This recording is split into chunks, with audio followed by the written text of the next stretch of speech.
Et voici pour le café. Ah, je suis contente. Je viens de réparer un placard avec mon petit voisin. Il est très astucieux, il a 14 ans et il se débrouille très bien. Ah ben c'est formidable d'avoir des jeunes qui travaillent avec leurs mains. Planète Senior a fait une émission qui montre des retraités qui familiarisent des jeunes au travail manuel. Ils adorent ça, ils sont passionnés et en plus, ça les change de l'école, toujours assis à écouter un prof.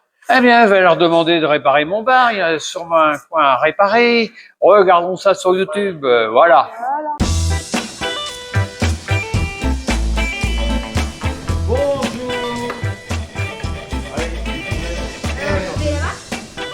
On y va. Tu t'inscris d'abord, hein. De l'autre côté. Fini la passion des jeunes pour le travail manuel? Pas du tout. Des associations de bénévoles, en majeure partie des seniors, sensibilisent et familiarisent les enfants au maniement des outils. Planète Senior est entrée dans un de ces ateliers. Conclusion des enfants: c'est trop bien!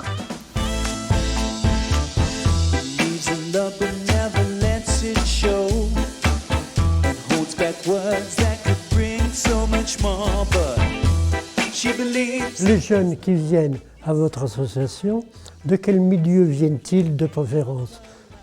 Alors, il y a deux types d'adhérents. Il y a les adhérents qui vont venir cet après-midi, qui sont des enfants amenés par leurs parents. Ce qui attire les parents, c'est que ce ne sont pas des outils en plastique offerts à Noël, ce sont des vrais outils et des vraies situations qui comportent des risques. Des risques, pas des dangers, puisque nous, on est quand même des adultes responsables. À la fois, on leur fait prendre des risques mesurés, mais qu'on sait dominer. Ce sont des enfants. Ce sont des enfants, voilà. Et après, alors c'est tous les adhérents, je dirais, de type éducatif, c'est-à-dire des centres de loisirs, ou le Cercle Paul Bert aussi qui vient, ou des écoles. Vous proposez quel type d'activité qui concerne le bâtiment en quelque sorte, ou est-ce que ce sont d'autres travaux un peu plus artistiques peut-être C'est très net, ici on n'est pas artiste. On va toucher plus le monde du travail que le monde artistique. Et ici, ils entendent dès 8 ans, ils entendent un vocabulaire qui touche à l'emploi. Moi, je parle d'objets vendables. Ce guéridon, qui est la fin d'une année scolaire, en fait. Hein. Ça a des cotes, ça doit être bien équerre. Les clous doivent être bien enfoncés, ça doit être parfait. Leur vrai salaire, ça va être leur contentement. D'où la nécessité d'une très bonne formation. Alors, quand ils emmènent l'objet, puis qu'ils vont le faire admirer à papa, maman, le grand-père et la famille, c'est le deuxième salaire. Qu'est-ce que tu es venu faire ici? Je suis venue parce que j'avais vraiment envie d'en faire, parce que ça fait depuis longtemps que j'en fais avec mes parents, avec mes grands-parents. Ah oui. Du coup, j'ai toujours voulu... Ah, oui. Alors, qu'est-ce que tu as fait alors? J'ai fait un banc, j'ai fait des caisses. Comme ça, un banc? Oui, un banc comme ça, j'ai fait une caisse à outils. Et alors, c'est les parents, papa, maman, qui reçoit des conseils de l'enfant quand papa bricole. Donc il y a une espèce de renversement de situation, mais qui amuse les parents. Notre boulot aux bénévoles qui seront là cet après-midi, c'est globalement d'offrir une autre capacité à mettre leur intelligence en éveil, puis en action. Confiance en soi, confiance dans ses capacités et savoir les adapter à la situation. Mais le premier salaire, c'est leur. C'est leur contentement à eux. Au cours de l'année, ils deviennent passionnés. Il y a une gradation, hein, c'est sûr. Chez certains enfants, c'est tout de suite. C'est tout de suite, et il faut même les freiner parce qu'ils iraient trop vite. Ils nous amènent déjà ce qu'ils ont trouvé dans le système D, et puis ils veulent créer. La première année, ils ne créent pas, ils apprennent. La deuxième année, s'ils viennent avec un objet, nous, on va les aider à le bâtir, mais très souvent, il va falloir lutter. Parce qu'on leur demande un plan. « Oh non, j'ai tout dans ma tête. Hein, » On est tous comme ça. Et combien de fois on a raté des choses parce qu'on avait tout dans la tête, on a été à côté. Donc nous, on les contraint à trouver la méthodologie, la chronologie de ce qu'ils vont faire, ne pas commencer par le fond de la boîte et tout ça. Mais c'est toujours l'enthousiasme. Je n'ai pas souvenir d'enfants qui se soient lassés, par exemple. J'ai vu le camion, c'est toi là? Non, là c'est pas moi, mais je veux faire à peu près ça. Ah. Je suis en train de faire les 2 pièces latérales. Oui, bien.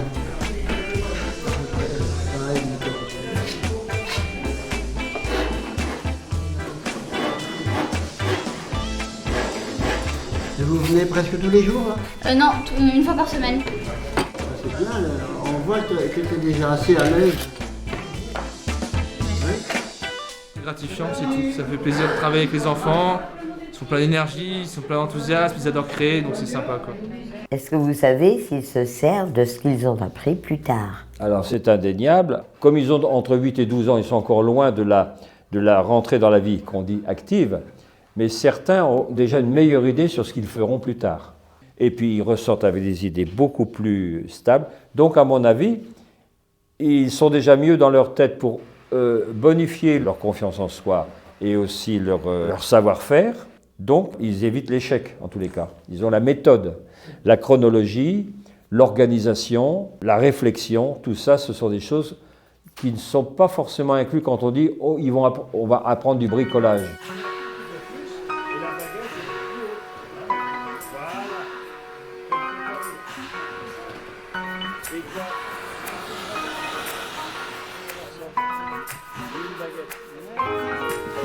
Des petites anecdotes quand même qui sont révélatrices, c'est effectivement le nombre de jeunes qui sont venus des fois découvrir quelque chose qui leur a servi soit le petit chouïa de choses sur un curriculum vitae qui fait qu'on vous embauche plutôt qu'un autre, soit le petit complément pour faire un multiservice avec sa petite fourgonnette et il se met à son compte, parce que certains me parlent déjà de créer leur entreprise un jour. Alors, ça fait rigolo quand on voit des petits-enfants qui rêvent un jour de créer leur entreprise. Plus près de la mordache, parce que ça s'entend ici. Hein, on sent bien que ça vibre. C'est ici que tu dois scier, pas si loin que ça. En fait, ça c'est une cabane à insectes. En fait, il peut y avoir des coccinelles ou des insectes qui peuvent venir, mais du coup, voilà. C'est pour qu'ils se ramassent, les coccinelles, d'accord. C'est pour les préserver. Oui. Qu'est-ce que tu voudrais faire plus tard? Ouais, moi, peut-être menuisier, sinon c'est bien. Est-ce que les parents ont observé quelque chose de nouveau chez leurs enfants après être passés dans votre association? Alors là encore des anecdotes. Hein. C'est l'enfant qui brusquement s'intéresse à l'école. Curieux, hein? Ouais. La valorisation qu'ils ont, la fierté d'avoir confiance en soi. Des enfants qui étaient comme ça, on les voit arriver d'ailleurs, pas du tout confiance en soi, qui se disent mais là au moins je suis bon. Il y en a même un une fois qui m'a dit « Oh, là je suis bon, là je suis bon ».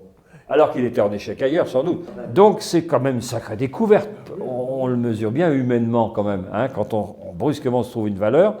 Donc, et puis surtout, plus tard, c'est la capacité donc, à pouvoir s'adapter et à créer son truc. Alors même quand on est enfant, c'est créer sa passion. Il y a des passions qui sont nées ici. Ça c'est une tête de chat que je vais commencer à faire. J'ai pas encore fini, là on a soudé. Et quand il faut que les deux parties soient chaudes, et une fois que tout soit chaud, après tu passes avec une petite partie, je sais plus comment ça s'appelle. Combler un peu avec une tige du même métal. Tu passes et après ça cuit tout simplement et ça se colle ensemble. Vous voyez, c'est une œuvre qui paraît toute simple et qui est très compliquée à faire parce qu'il faut que tout soit ajusté pour que... Vous voyez, vous pouvez aller à la pêche avec, alors il n'y a pas de souci, ça prend pas de place, mais c'est très compliqué à ajuster. J'ai eu un peu de mal à effectuer le modèle. J'ai dû insister plusieurs fois. Comment vous voyez les jeunes là, maintenant, qui viennent ici, ils sont bien motivés? Ce sont des jeunes qui en veulent et puis qui aiment la matière, qui aiment évoluer et aiment créer surtout. Parce que réaliser un objet à partir d'une planche de bois, il faut déjà le faire, on ne trouve pas tout dans les magasins, il faut savoir le construire aussi. Ce qui est formidable, et puis ils sont très heureux d'emmener ça chez eux, de montrer à leurs parents. Oui, ça, c'est normal. Je fais un pied blanc pour ma mère. Ah, tu fais un pied blanc? Pour enlever la vis, le petit vis qui est là. Tu veux éliminer la filtreuse? Oui.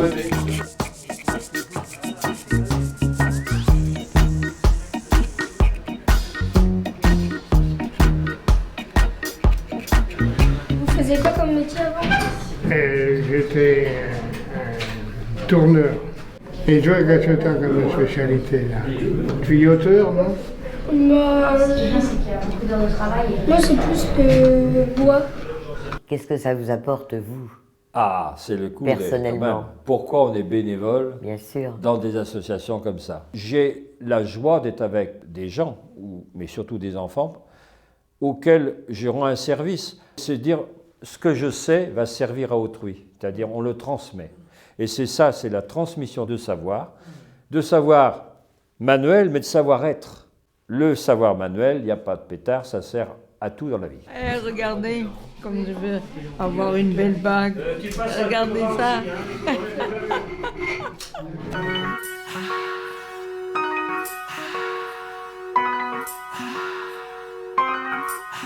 Ça commence à bouger parce qu'il y a une transformation des métiers et que effectivement les métiers du tertiaire présentent souvent pour les jeunes, peu d'intérêt. Il y a eu véritablement des gens qui ont ressenti de la dépression, qui ont vécu très mal leur boulot. Et du coup, ils se sont tournés vers des métiers auxquels ils ne s'attendaient pas.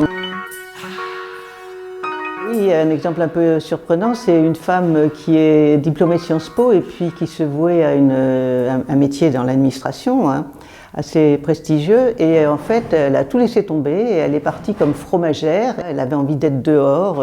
Elle élève des chèvres, elle est bien contente maintenant.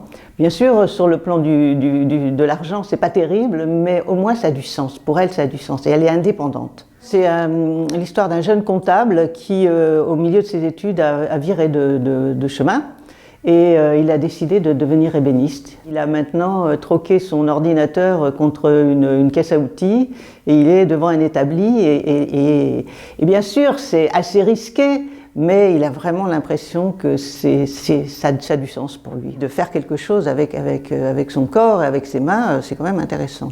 Ça donne beaucoup plus de sens, c'est pas simplement répéter tout le temps la même chose, c'est aussi travailler vers des évolutions professionnelles nouvelles.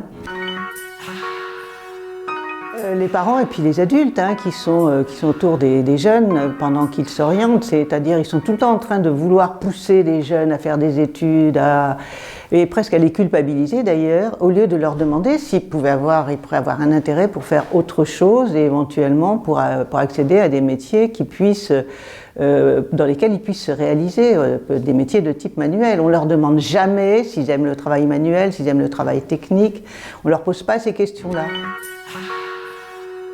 Réussir sa vie, c'est aussi réaliser quelque chose. Donc c'est aussi bien construire qu'entretenir et que trouver des nouvelles pistes. Franchement, c'est des choses qui arrivent. On commence à s'y lancer et on finit par trouver. C'est un boomerang en fait, on l'a fabriqué avec une petite sauteuse. On a fait juste des traits, après on a fait comme ça.